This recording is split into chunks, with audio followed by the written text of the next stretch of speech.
Muy buenos días, queridos alumnos. El tema de hoy es la Iglesia da testimonio en el mundo.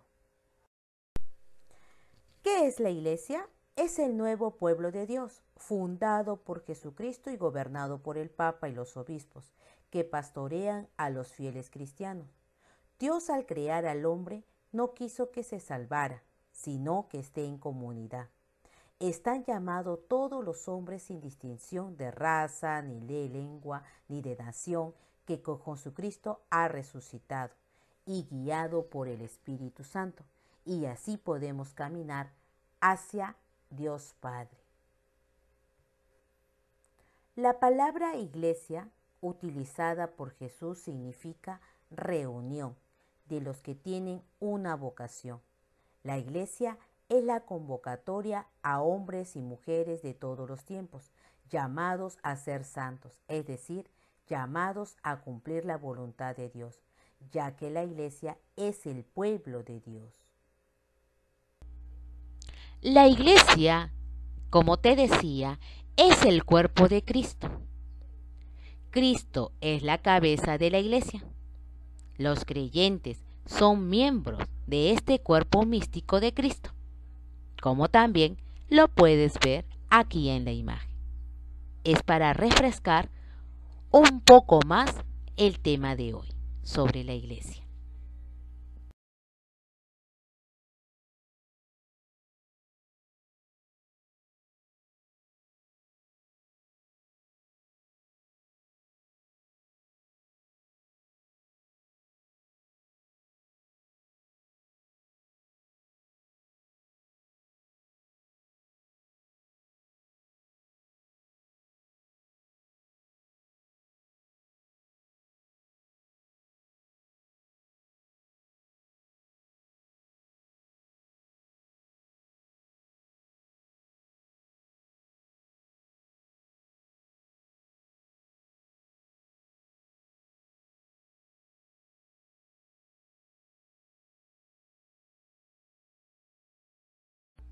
Entonces, ¿cuál es la misión y dignidad de la iglesia? La misión es anunciar y extender el reino de Dios. La dignidad es de ser miembros de la gran familia de los hijos de Dios. Dentro de la iglesia existen diversos servicios específicos según el carisma recibido por cada cristiano, y todos somos necesarios para que la iglesia cumpla la misión que Jesús le encomendó. El nuevo pueblo de Dios es que nace de la nueva alianza y es guiado por el Espíritu Santo para poder comprender cuál es el significado de que el cristiano y cristiana pertenezcan a la iglesia, ya que es necesario recordar las diferencias entre la antigua y nueva alianza. ¿Qué quiere decir? Dios y Jesús. Todos los creyentes son miembros del cuerpo de Cristo, porque Dios ha hecho de todos los creyentes un cuerpo en Cristo. Esto es exactamente lo contrario de lo que somos por naturaleza. Hay que acordarnos de la creación, porque la vida que todos recibimos de Adán es una vida egoísta y egocéntrica. Es por eso que nos es tan difícil llevarnos bien con otras personas. El apóstol Pablo nos dijo cómo éramos antes de que Dios nos salvara. ¿Por qué nosotros también éramos en otros tiempos insensatos, rebeldes, extraviados, esclavos, viviendo en malicia y envidia y aborreciéndonos unos a otros? Todo esto que nos habla desde la parte de la creación de Dios es porque vio que todo ser humano no comprendía la misión de Dios. ¿Cuál era? No estar en pecado. Por eso todas estas actitudes, ya no deberíamos tenerlo.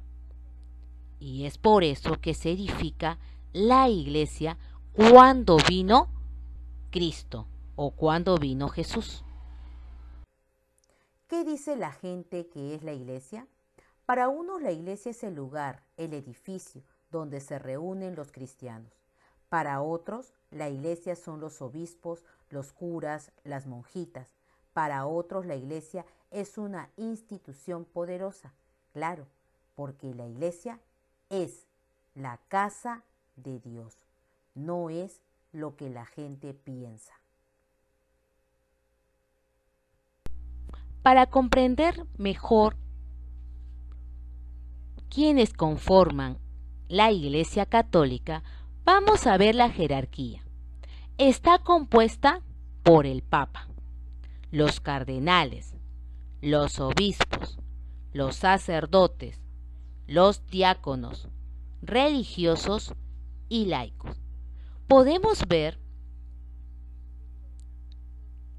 como esta pirámide,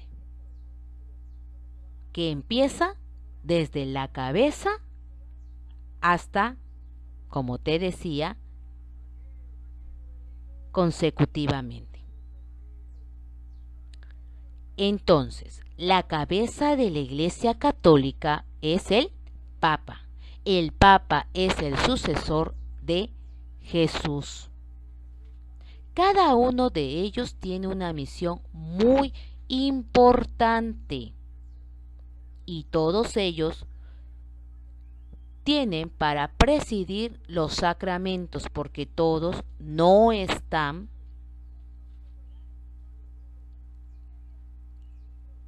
con la misión de poder realizar los sacramentos, como por ejemplo los religiosos, los diáconos, todavía no pueden hacer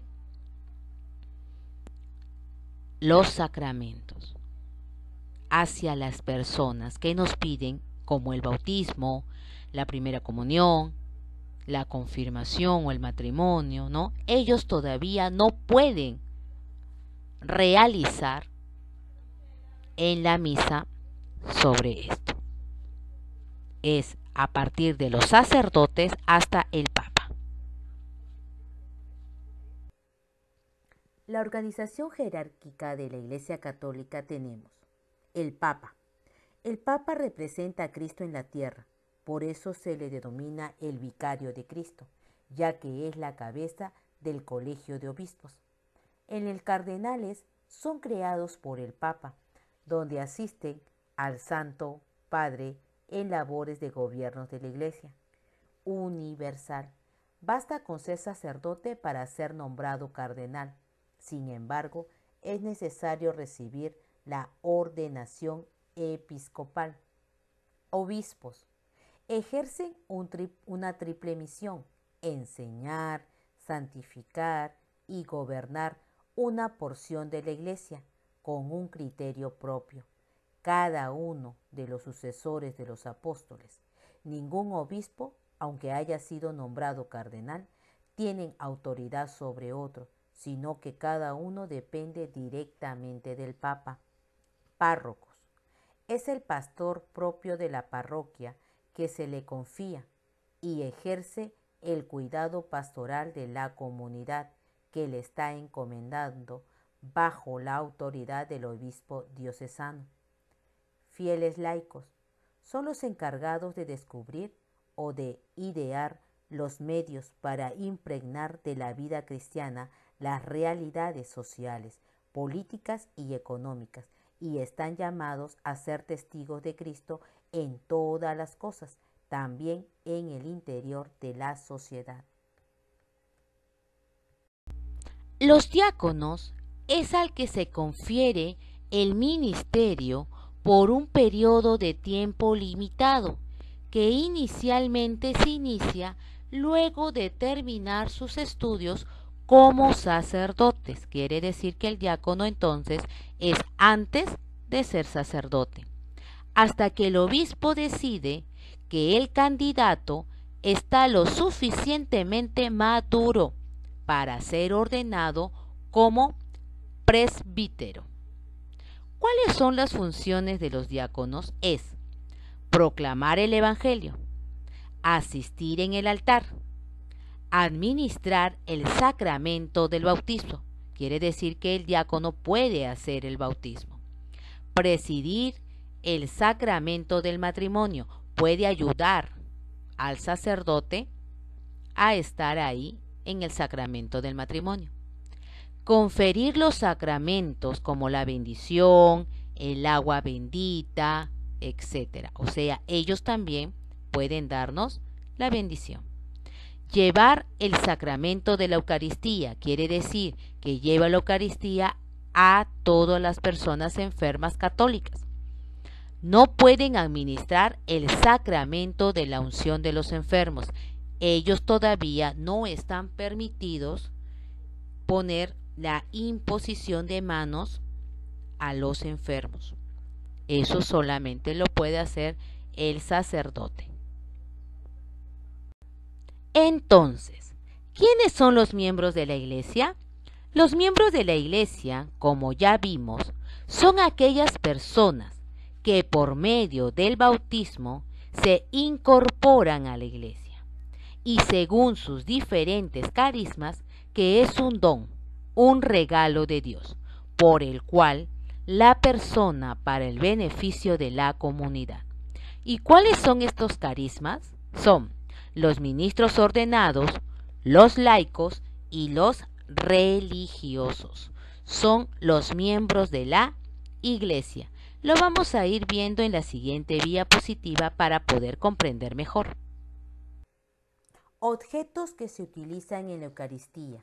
Tenemos el misal, libro que contiene el orden y el modelo de poder celebrar la Eucaristía, que quiere decir poder celebrar la misa. ¿Eso quién lo hace? El sacerdote. La patena, platillo sobre el que se coloca el pan de la Eucaristía. Vinajeras, jarros pequeños que se utilizan para contener el agua y el vino. Mantel, pieza de tela que cubre el altar. Cirio, vela de cera larga y gruesa. Cestas, sirven para depositar las limosnas durante el ofertorio. Cáliz, recipiente en forma de copa en el que se echa el vino de la Eucaristía. Leccionario, libro en el que están escritas las lecturas de la Biblia que se leen en la misa. También tenemos los 4 atributos o características de la Iglesia, que son una, santa, católica y apostólica. Una es la que significa una misma fe y una cabeza que es Cristo, quien edifica su iglesia sobre Pedro. Santa, su fundador es santo, así como sus enseñanzas y su misión evangelizadora. Católica, significa universal, o sea que está dirigido para todos. Jesús nos mandó a llevar la buena nueva a todas las naciones. Apostólica, está fundada sobre los apóstoles enviados por Cristo mismo. ¿Te das cuenta que cada una de ellas, de las características o atributos de la Iglesia, tienen citas bíblicas? Porque todo esto está en la Biblia. ¿Y quién escribieron la Biblia? Fueron los apóstoles, los profetas, patriarcas, pero también en esta parte fueron personas que estuvieron junto con Jesús. Entonces, queridos alumnos, la Iglesia da testimonio en el mundo por la independencia de nuestro origen, de nuestra edad, de nuestra ideología, de nuestra condición social. Sin embargo, este sueño está lejos de la realidad que nos toca vivir nuestro mundo. Está herido por el individualismo, el egoísmo, el afán de riquezas, el deseo de poder, las envidias, el odio. Todas estas actitudes dificultan el encuentro entre las personas y en muchos casos también se impiden relacionarse con Dios. Pero en este mundo, el anuncio de la iglesia, aparte de las dificultades, la iglesia anuncia la buena noticia al hombre nuevo y que experimenta el amor de Dios por medio de Jesús, que está animado por el Espíritu Santo a poder construir un mundo nuevo. En el compromiso del cristiano es que cada época los cristianos han dado testimonio del amor de Dios de diferentes momentos, según las características de su tiempo. Pero estos diversos modos tienen un denominador común: poner la propia vida al servicio de los demás, para así poder ayudar en sus necesidades. Este servicio se lleva a cabo desde diferentes ámbitos, como la colaboración individual, la familia, la parroquia, las asociaciones, las instituciones. En la actualidad, los miembros de la Iglesia, ya sean laicos, religiosos o sacerdotes, colaboran en extender la buena noticia, no solo con la palabra, sino también con gestos que se hagan visibles el amor de Dios. Tienen toda la humanidad y la capacidad de que tienen este fragmento de una carta como la de Juan. El compromiso del cristiano es pues muy claro: hacer visible el amor de Dios a través de acciones de amor que muestren que la vida de los cristianos es coherente con la fe y que nos anima a actuar. Muy bien, queridos alumnos, hemos terminado nuestra clase. Ahora vas a contestar en tu cuaderno y también en las actividades de Cubicol. ¿Qué significa la iglesia? ¿Cuál es el nacimiento de la iglesia? Menciona la jerarquía de la iglesia. Menciona los objetos que se utilizan en la Eucaristía. Escribe las 4 características de la iglesia, a qué llamamos compromiso del cristiano. Hasta la siguiente clase, queridos alumnos.